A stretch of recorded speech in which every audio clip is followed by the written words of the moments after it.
yung buto. Oh. Tingnan mo nga. Pakita mo na kumakain ka ng watermelon. O yan, pakita mo. Yan, very good. Sarap niyan, Misha, healthy. Fruit. Buti ka kumakain ka ng watermelon, yung mga anak mong lalaki ayaw. Ayaw, oh. Kasi nga may buto yan eh. Ay, kami dito na. Si Miggy lang, alam mo, pinakamahirap kainin dito, si Miggy. Si Miggy. Maselan, picky, juicy. Siya ang maselan dito. Ayaw ng paulit-ulit na ulam. Ay, papayat lalo siya dito. Dito kayo, kahit na 3 beses yung tinola, okay lang. Ngayon, hindi na pwedeng 3 beses yung tinola. Magugutom siya dito. Pork steak, hindi na pwede. Nagsasawa. Magugutom siya. Ay, ano ba yan? Ano ba yan? Favorite. Gutom na gutom si Misha. Sarap. Favorite. Sarap. Sige, kumain ka lang. Kung gusto ni nanay yan, Watermelon na ba tumaba dito? ka. Walang watermelon dito eh. Parang wala eh. Yan te, walang ganyan sa amin dito. Mangga lang, mangga, saging. Dyan siguro. Wala apple.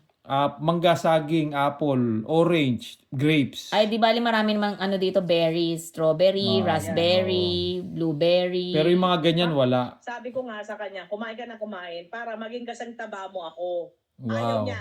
Ayaw niya. Ayaw niya kasing taba ko. Sige na, naku, Ano, gusto mo ganyan 11:44 lang na, may pasok pa ako. Ayaw mo tumaba? Pasok ka rin ah. Oo, panas tayo. Well, ang galing. Wow, kunin mo isa So, pinapakita ko yung kung paano siya kumain. Alam mo te, nakakamiss naman yung mga ganyang pagkain kasi yan ang wala rito eh. Pero ang sarap naman sa inyo, mga berries. Berries, pero bira naman kami bumili. Ito. Ang pinakapangit na natikman natin yung pomegranate. Mm. Pomegranate. Yan.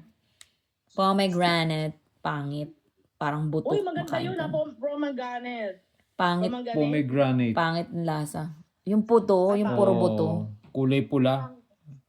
Ano ba yan? Pinupunas yung damit. Maya-maya. Wala bang dyan, tissue o basahan? Messi to, Messi. Oo, yung palitan mo yung damit niya, Timin, pag ano. Oo.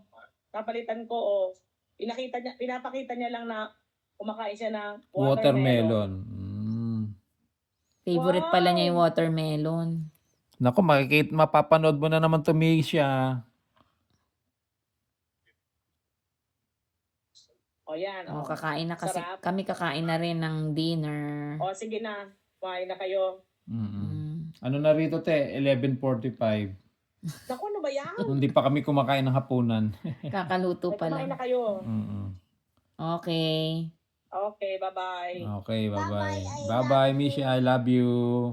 Kung kain ka na lang kain dyan. Sige. O, yung Bye. mga anak mo lalaki. O. Bye-bye na sa inyo. Oy, Bye-bye Peggy na. ha, yung card. Huwag mo kalimutan ha. Tsaka si Kuya. Si Makmak ha. Isasend sa'yo? Hindi, i-prepare lang pag, kasi hinihingi ko pa yung requirements sa school, kung anong requirements. Okay. Pero parang nasabi dito na card, hindi ko alam kung scan. Wala na. Ito, oo, yun. Si Makmak ha, Kasi akin yung isa eh. ang sinabi ko sa kanyang niya, Hindi.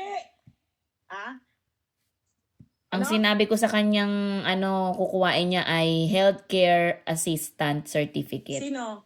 Si Makmak. Healthcare assistant certificate. Saan kukunin yun?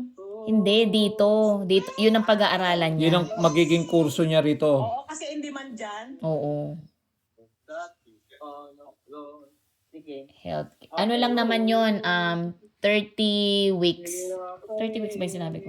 30 weeks. 30 o 40. Almost 8 months. Almost 8 months. O, di maganda pag yun ang yan, siya. Trabaho din, di ba? Makakapagtrabaho siya dyan.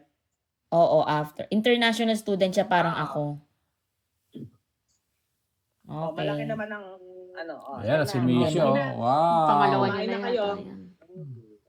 Okay, bye-bye. Pangalawa niya na to. Ayaw na. Wow. O, bye-bye na lang. Bye-bye. Bye-bye, Misha. Okay. Si Makmak. Oy, Mako, Mac, bye-bye na. Bye-bye, Si bye-bye. Miggy. Miggy, bye-bye na. Bye, Kuya Mig. Bye. Okay, O, yung mga bye-bye. nonchalant mong anak, ayan, o. Okay, bye-bye. O, God ito sa kanya bless. to eh. Kunin mo na. Ayaw mo na. O, maghugas ka ng kamay ko. Bye-bye. Bye.